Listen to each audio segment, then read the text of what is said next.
Hey mamas, happy Sunday and happy holidays. It's the 4th of July tomorrow. Can you believe it? I'm so excited. We still haven't decided what we're going to do with my daughter. Last year she was not quite one, and so we put her to bed and she stayed home with the grandparents, and then we went to fireworks. And so this year we're trying to figure out what we're going to do because she's not quite two now. So are we going to keep her up till like 11 o'clock at night, which just will be a terrible day for everybody else the next day, and like go to fireworks, or are we going to pass this year, or what? So what do you guys do with your kids with fireworks? Those of you who have older kids, is it easier for them to stay up, or is it still harder for them to stay up? Those of you with little ones, what do you guys do? I'd love to know. Hit reply to this email and tell me about your 4th of July plans. Do you guys barbecue? Do you guys have like traditions that you do? We had traditions kind of before kids, but now we're kind of up in the air again because she's a baby, so we don't really know how to handle this one since everything happens so late at night. So I'd love your tips and your tricks. Again, reply to the email and let me know what you guys are doing and how you make it work. Today we're talking about our values. And this is a big thing that we've always, has always been a part of the Riss Lawton Company, and it's something that I always help my clients do and I always help you guys do. We talk about our core values, and we talk about finding balance through a schedule that's based on our core values. But it came to me the other day that we haven't exactly had a discussion about how to find out what your core values are. So core values are the things that make up the very building blocks of your identity. They are the things that you value regardless of if you won $1 million tomorrow, if you won the lottery tomorrow, or if you went bankrupt tomorrow. So regardless of your financial situation, if you were to, I don't know, become single all of a sudden tomorrow, these are still the things that would matter to you.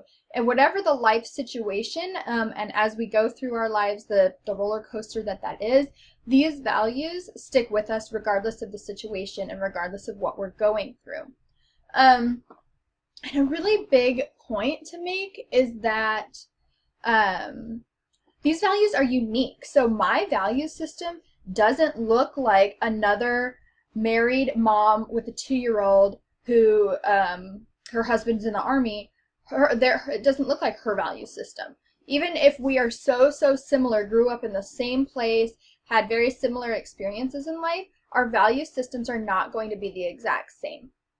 So that's the first point that I like to make when I have a discussion about values, is that our values don't come from external sources. So you don't want to look to like what society says is valuable, or what your role models, like Oprah, her values. Of course, like, yeah, her values are kind of awesome, but they're not necessarily your values, and they're not necessarily my values.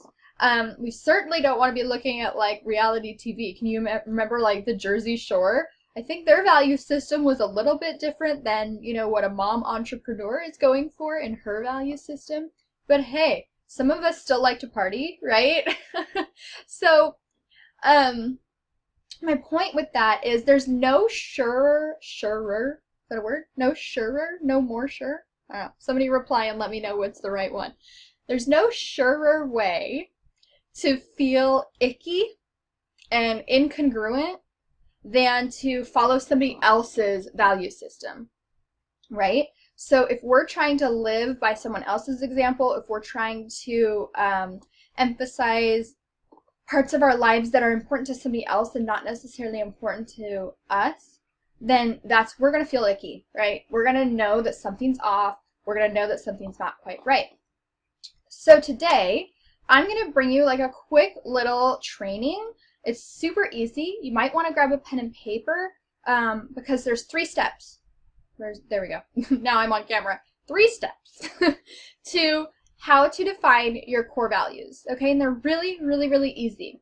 But going through this exercise can shed some light on some things that you haven't necessarily thought about. Or a lot of us feel like, of course my extended family is supposed to be a value, or You know, cooking a dinner every night and feeding my family healthy food is something I'm supposed to value. Maybe it's not, and that's okay. Like, you know, some of us don't have the best family experiences, and so we created our own nuclear families, and so our extended family isn't as important to us. And it feels like weird to say because it is. It's going against the grain of society. But by doing this exercise that I'm going to teach you guys today, you'll get really in tune with what's inside of you. And I ask you, like, tune everything out. Don't think about what you see on TV. Don't think about what you read in blogs. Don't think about your favorite mom role models. Think about you. Because again, that is the way that's going to feel most authentic and the way that's going to make you feel more true and like you're honoring yourself. Is if you do this exercise and tune everything out. Tune out all the other noise. Go deep within yourself and figure out how you want to live your life and what your value system is. Okay, so step one, you're going to start by asking yourself 3 questions. Okay, so step one has 3 parts. The first one, or the first question, is to ask yourself, what have I always been drawn to? Like, even think back to like your childhood, because our core values start when we're kids. This isn't something that's why they're core to our identity. That's why they are long lasting and they don't change regardless of what situation we're in. So when you're thinking about what am I naturally drawn to, think about now, but also take this back into childhood and think about the situations you were naturally drawn to then. So are you drawn to like loud, boisterous family gatherings? Like, are your Christmases like crazy and everybody's yelling and there's a TV on and there's this and it's like this crazy fun time? Or would you prefer to have more of like, you sit down around really good food and really good appetizers and it's more peaceful? Neither one of those is better. But what type of situation are you drawn to? What are you most comfortable in? I have a list here, so when I'm looking, I want to make sure that I'm giving you guys the whole list. So, okay, so another one, like, what friends are you drawn to? Think back to high school. Think back to your childhood. Think to now when you meet a new mom at Playdate or something like that. Are you drawn to the woman who just has it all together? Or are you drawn more to the woman who's a little frazzled and reminds you of yourself? Or are you drawn to the fun party crowd? Or are you drawn to 1 or 2 people who are more studious, who are more serious, who are more intellectual? Think about those things. Where are you drawn? What tugs your heart naturally? Not when you're feeling like you have to fit in, not when you're feeling like you have to be comfortable in a situation that's not comfortable. Where are you naturally drawn? Okay, so think about your business too.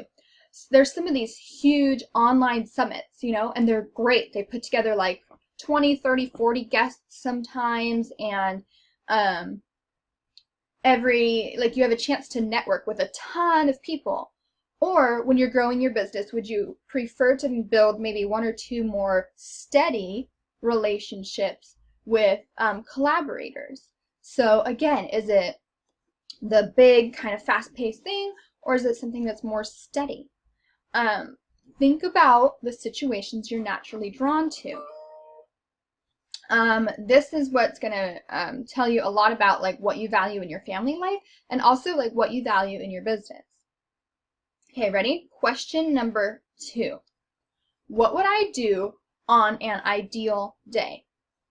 Take money out of the equation, right? You could be a multi-gazillionaire, okay?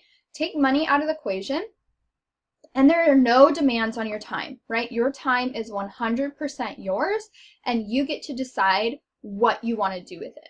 So what does your ideal day look like? Do you wake up on the beach? Do you play with your kids for a while? Do you work completely uninterrupted for a while? Do you and your spouse go and celebrate something? Or do you guys go out to eat at a really nice restaurant? Do you guys go to a club because it's been years and ages since you've done that? Like, what is your ideal day? Okay, outline some of this stuff. When we have zero expectations on our time and our money, like we're allowed to imagine all kinds of cool stuff, right?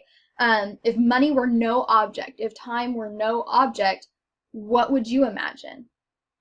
And that stuff is what you value, okay? Is it starting to make sense? Question 3. Where are the few times in my life, and I want you to get really specific, like I don't want 20 times here, I want maybe 3 or 4. So the few times in my life where I have been completely overcome by joy. Okay, completely overcome by joy. Maybe it was your wedding day, maybe it was the birth of your kids, maybe when you graduated college, maybe when you left your 9 to 5 because you took your business full time, like any of those. Think about those dates, okay? And really spend your energy on them, try and relive them, and get to the emotional core. Okay, so that's step 1, answering those 3 questions. Step 2, you're going to go through and you're going to identify common themes.